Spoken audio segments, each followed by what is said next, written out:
وبرکاتہ۔ آج ہم دیکھیں گے کہ ابو لہب کون تھا اور اس کی عبرتناک موت کیسے ہوئی۔ کیونکہ قرآن میں ابو لہب کا ذکر آیا ہے تو آئیے آج ہم دیکھتے ہیں ابو لہب کون تھا۔ ابو لہب اسلام کا ایک سخت دشمن لیکن نبی کریم صلی اللہ علیہ وآلہ وسلم کا سگا چچا، جس کا انجام قرآن نے بیان کیا ہے۔ ابو لہب کا اصل نام عبد العزیٰ بن عبد المطلب تھا اور کنیت ابو عتبہ تھی۔ وہ نبی کریم صلی اللہ علیہ وآلہ وسلم کے حقیقی چچا اور پڑوسی بھی تھا۔ لقب کی وجہ ان کو ابو لہب کیوں کہا جاتا ہے؟ وہ اپنے حسن و جمال اور سرخ چمکتے چہرے کی وجہ سے ابو لہب یعنی شعلہ فروزاں کہلاتا تھا اور اپنے انجام کے اعتبار سے اسے جہنم کی آگ کا ایندھن بننا تھا۔ قرآن میں ذکر کون سی سورہ میں ہے؟ سورہ لہب میں۔ قرآن پاک کے 30ویں پارے کی سورہ لہب میں اس کے اور اس کی بیوی ام جمیل بنت عرب کے لیے سخت سزا کی وعید بیان کی گئی ہے۔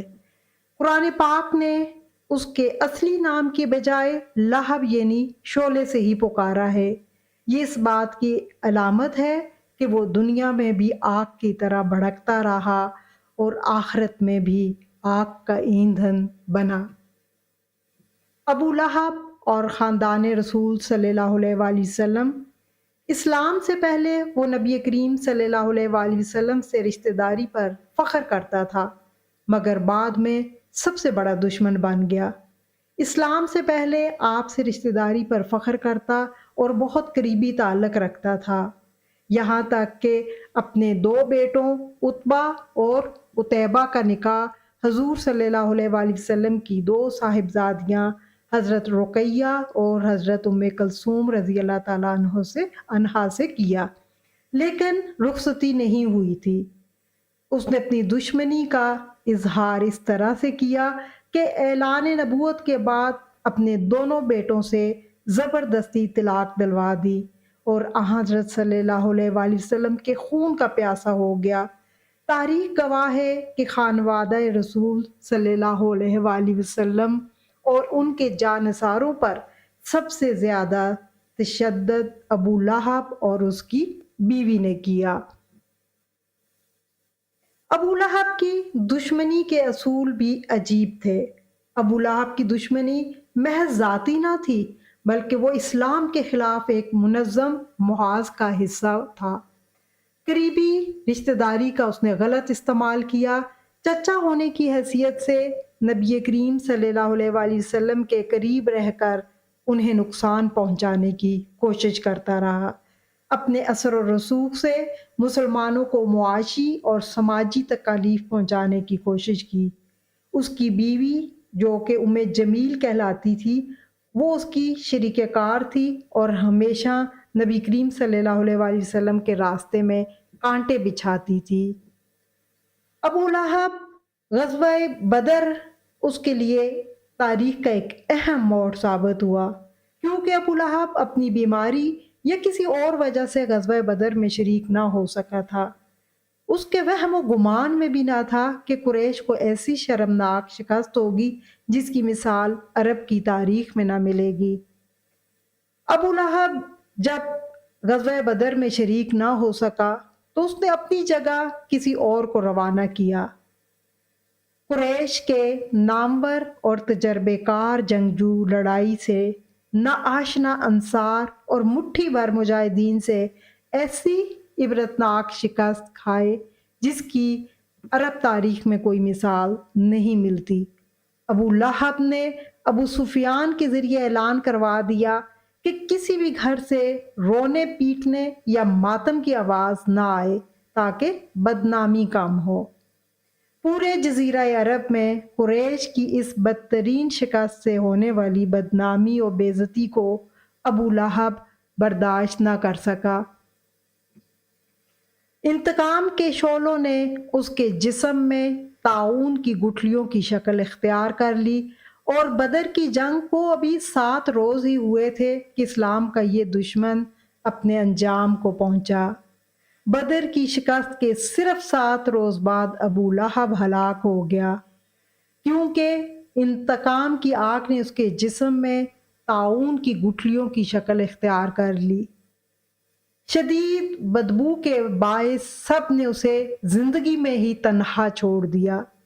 اس کی بدبودار لاش بھی 3 دن تک اسی جگہ پر پڑی گلتی سڑتی رہی۔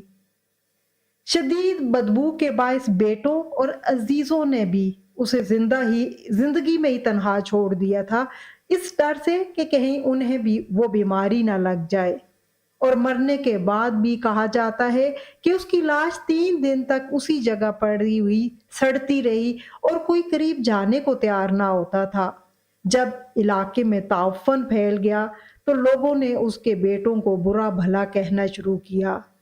بیٹوں نے پھر چند حبشی مزدوروں سے اجرت پر ایک گہرا گھڑا کھدوایا اور اس میں لاش ڈال کر گھڑا بند کر دیا گیا۔ وہ شخص جس نے نبی کریم صلی اللہ علیہ وآلہ وسلم کو تکلیف دینے میں کوئی کسر نہ چھوڑی، اس کی اپنی اولاد اسے کفنانے اور دفنانے سے بھی انکار کر گئی۔ ایسا ہوتا ہے انجام، لاش کو چھونے سے بھی انکار۔ بیٹوں اور عزیزوں میں سے کوئی بھی اس کی لاش کے قریب جانے کو تیار نہ تھا۔ چند حبشی مزدوروں نے اجرت پر اسے دفنایا اور بعض روایات کے مطابق تو دور سے پتھر پھینکے گئے جس سے اس کی لاش دب گئی۔ قرآن میں اللہ تعالیٰ نے